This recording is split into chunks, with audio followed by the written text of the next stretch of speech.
This video is brought to you by the YouTube channel Turner Does Gaming. Here's a small clip. So, a few days ago, I spent $666 on TJ's Patreon so he would promote my channel. Looking back, it was probably not a good decision. It's only one example of many where I spent way too much money on something I probably shouldn't have. In fact, I'm sitting about 10 feet away from an Alienware laptop that I bought for about $2,000. And I've used it to play video games about 7 times. But what are you going to do? So please subscribe to my channel, Turner Does Gaming. I do playthroughs. I'm pretty good at Call of Duty. I talk about shit that's going on in the world. And yeah. Check out his channel in the description below. Supporting my sponsors helps to support me. Hey, you guys ever heard of Lakeisha #resist rainbow paperclip?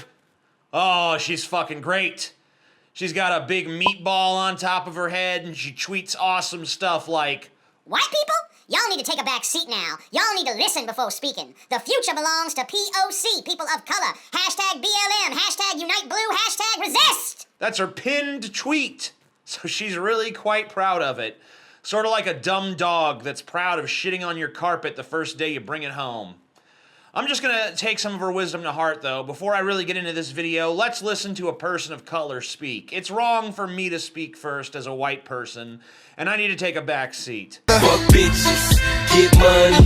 Fuck bitches, get money. Okay, so mental note, fuck bitches, get money. You know, I'm feeling that. I'm willing to take a back seat to that, provided that that back seat is full of money and bitches. Well, actually, I hate to be a bad ally and question things, but we had a black president for 8 years, and he did nothing to further the fuck bitches get money agenda. Also, I want to know what you do if you are a bitch. Like, what's expected of women in this bold new Africanized economy? Is her job just to be fucked, or does she also get to make money? I realize that it's not the job of people of color to educate my white ass about these issues, and that me expecting them to is a form of white privileged entitlement, but the question nevertheless remains. By the way, you know what's always great? And by great, I mean horrible and awful and every other synonym of horrendous. You know what's always so fucking great that it makes me want to stab my eyes out with an oyster fork? You know what's so tremendously fucking wonderful that it makes your balls recede back into your body and makes your blood run as cold as Hillary Clinton's frigid Arctic pussy? You know what's so fucking gorgeously compelling that you would swim naked through an Atlantic Ocean of rusty nails and use diapers to fucking avoid it? When two people on Twitter get into an argument, and both of them are stunningly retarded, and neither of them has a point, I just adore that. I adore such exchanges, you know? Don't you? How could you resist? All right, well, this is an exchange between Lakeisha #resist rainbow paperclip, which is starting to sound more like a Japanese song in my mind. Lakeisha #resist rainbow paperclip. Lakeisha #resist rainbow paperclip. Sounds like some fucking K-pop, doesn't it? Anyway, she's having an argument with Mr. Celtic Runes here. His Twitter page describes him as an adherent of Tyr. Tyr was an old Norse god with a rock-hard body. Just don't ask him for a hand job because his right hand is missing. What kind of shit god is that? I am an all-powerful god, but I can't fix my missing hand. I just got this fucking nub. Ah! Hell, even us mortals have figured that one out. Another thing that sucks about Tyr is in Ragnarok, which is the Norse end of the world, Tyr is destined to be killed by Garm, who is basically just the guard dog at the entrance of hell. And he's depicted pretty much as just a dog. So this dead-eyed sociopathic dude worships some lame-ass old obsolete god named Tyr who's missing a hand and who's destined to be killed by a doggo. Okay. Mr. Celtic Runes is also a bow hunter. Oh shit, he's got a bow. A militant tribalist and a white separatist. And his pinned tweet is some creepy-ass painting of blonde-haired, blue-eyed family, good, clean, pure white folk that are apparently just churning out babies like a fucking factory. They even worked in some wholesome titty and some why is he grabbing his daughter's ass in there. So when you see this dude interacting with this bitch, you know you're getting, you're basically getting in this corner, fighting for the white race, a hate-spewing racist who makes your skin crawl. And in this corner, fighting for the black race, a hate-spewing racist who makes your skin crawl. Anyway, I've delayed it long enough. Let's take a look at this exchange of ideas in this brave new world. Being hashtag proud to be white means being proud to be a member of a group that has oppressed and enslaved brown people for hundreds of years. Shaking my motherfucking head, girl. Nah. Let's really quickly break down why this is stupid. First, I'm not impressed with anyone who's proud of the genetic happenstances of their birth. But second, if you are going to be proud of your heritage, then everyone should be allowed to be proud of it, or no one should. Third, being proud of your heritage does not in any way endorse everything that your ancestors ever did. If it did mean that, then every black person who says black pride is endorsing centuries of tribal warfare, slavery, rape, and genocide that have consumed the African continent for the entirety of recorded history. Fourth, every race on Earth has been guilty of slavery and oppression and every other atrocity under the sun. These are failings of the entire human race. But let's see what Mr. Celtic Runes has to say. I couldn't care less. My people are inventors, explorers, and conquerors.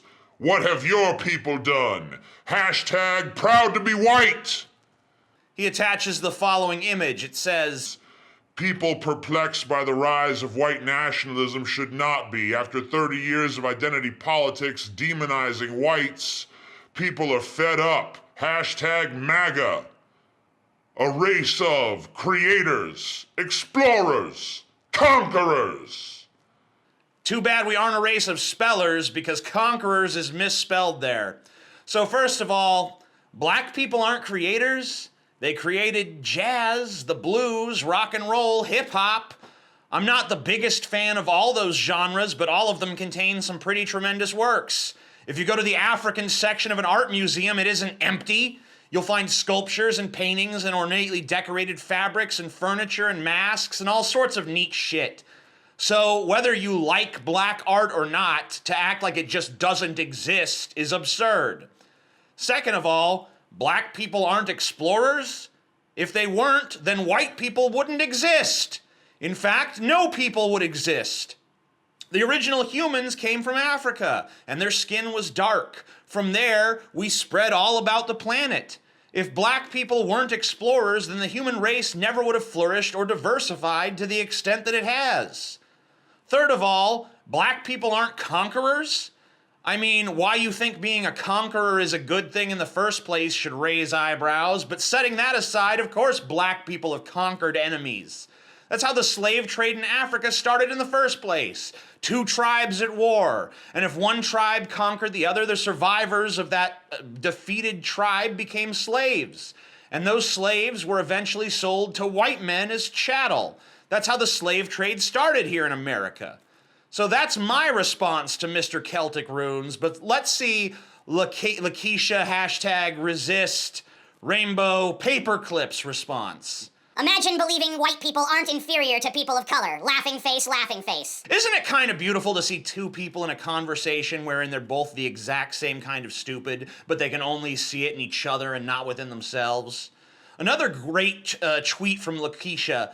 Whites shouldn't reproduce. If they have to breed, have non-white babies. And who could forget her classic tweet? White people need to close their mouths wherever and whenever a person of color is speaking. No platform for white supremacy. Hashtag resist. Hashtag BLM. A society that looks at statements like these and refuses to identify them as racism is a society that has given up on intellectual honesty.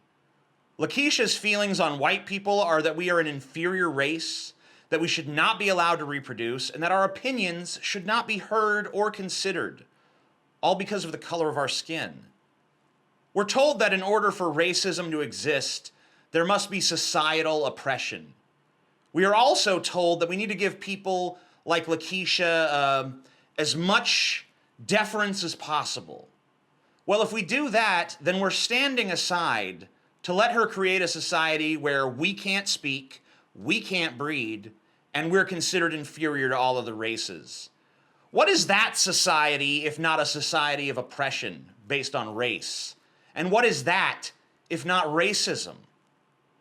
Thanks for watching. If you enjoy my videos, please rate, subscribe, share them on social media, and consider supporting me on Patreon. I'm TJ Kirk. Peace the fuck out. Today, I want you guys in the comments to tell me about the most racist person you ever met or ever knew, and why they were racist, and who they were racist against, and what race they were. The most interesting comment will be pinned to the top of the comments section, and also that person will win a $5 Amazon gift card.